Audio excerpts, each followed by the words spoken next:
Guys, magluluto po tayo ng ating trending na balbacoa na yan. Ayan po, first time ko pong magluto. Ayan, ano na po yung aking lulutuin na yun. Pinalambot ko na po sa pressure cooker. Kaya nakita nyo, nagigisa na lang po ako ng bawang, sibuyas, luya. At ayan, binisa ko na. At ngayon, hinihintay ko na lang po na medyo maluto na po siya. Nung ating mga ingredients.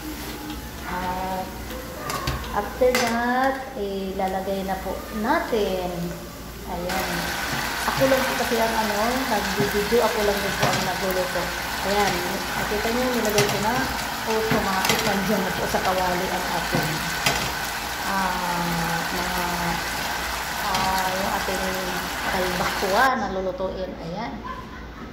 At then, hintayin po natin yung mga after 10 years. Ayan, hintayin natin na kumulo yung natin iluluto.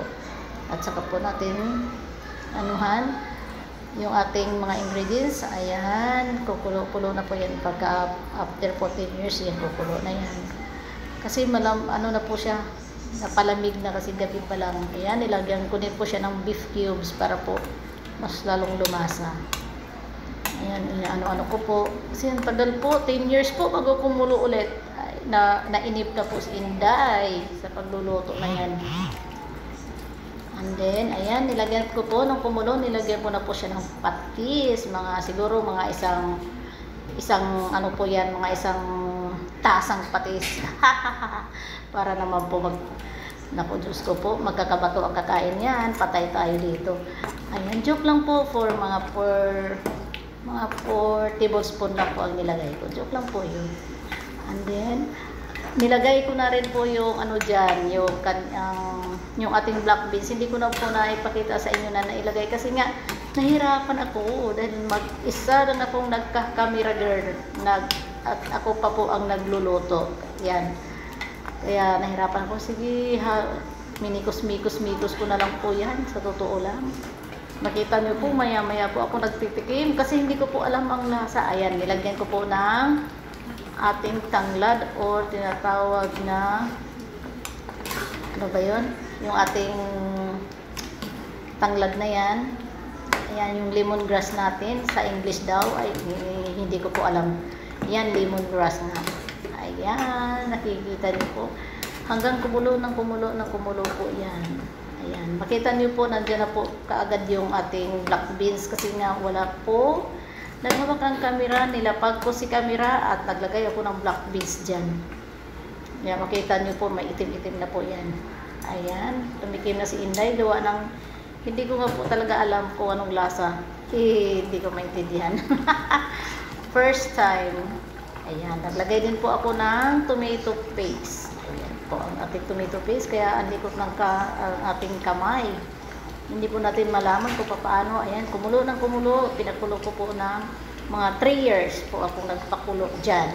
Ayan, para po gumanda naman ang texture. Ayan, nagka-tsura na. Mukhang balbacoa na talaga siya.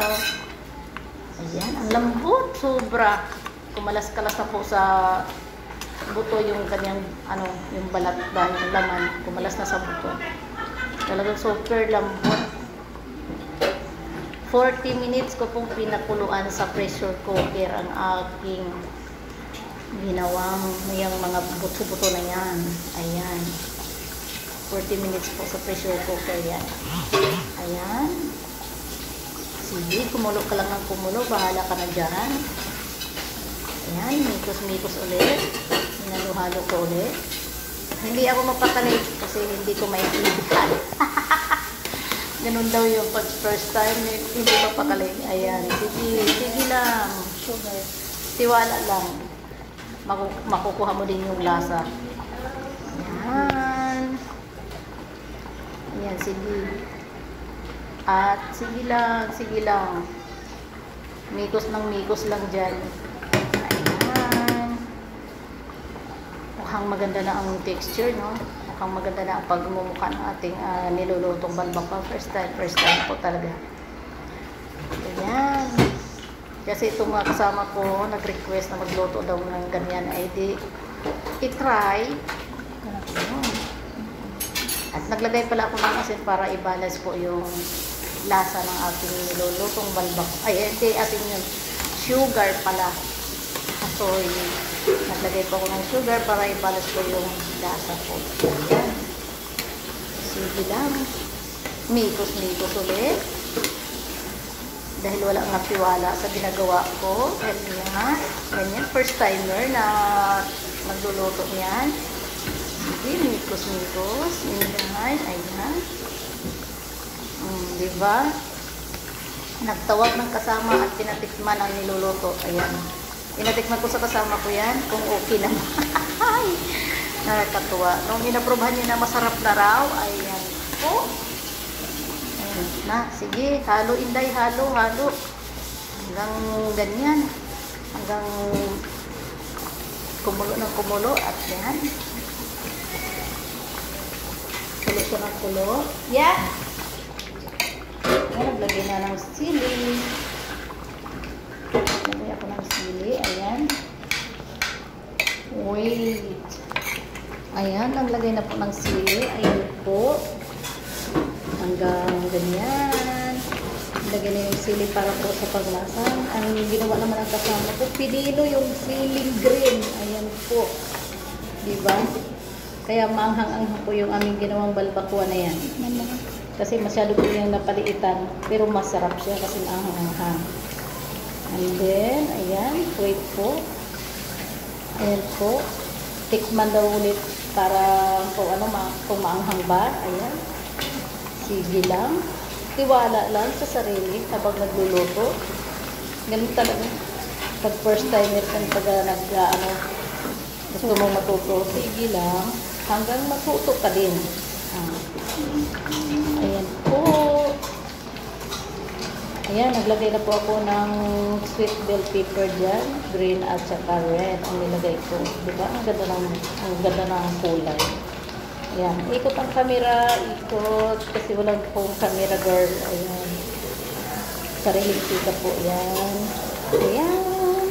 Ang ganda na ng sura ng ating niluluto. Nagkaroon na siya ng kulay. Ayun, diba? Tsaka masarap na siya. Mabango siya talaga dahil dyan sa lemongrass. Naglagay po ako dyan ng paminta.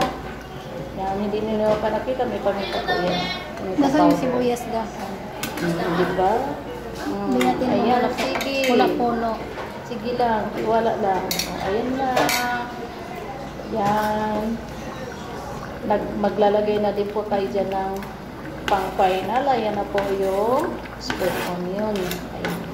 Ayan na po siya. And then, tapos na po yan.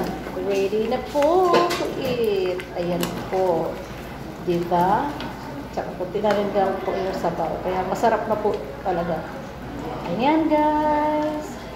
Yan. Kainan na po tayo nito. Pagkatapos nito kasi kumulo lang. Pinaano lang ng ilang minuto. Ayan. Mga 2 minutes lang na kulo-kulo na yan. Mula na nilagay yung spring onion. At tapos na. Kakain na po kami. Ayan. Ang sarap po. Ayan. Thank you for watching.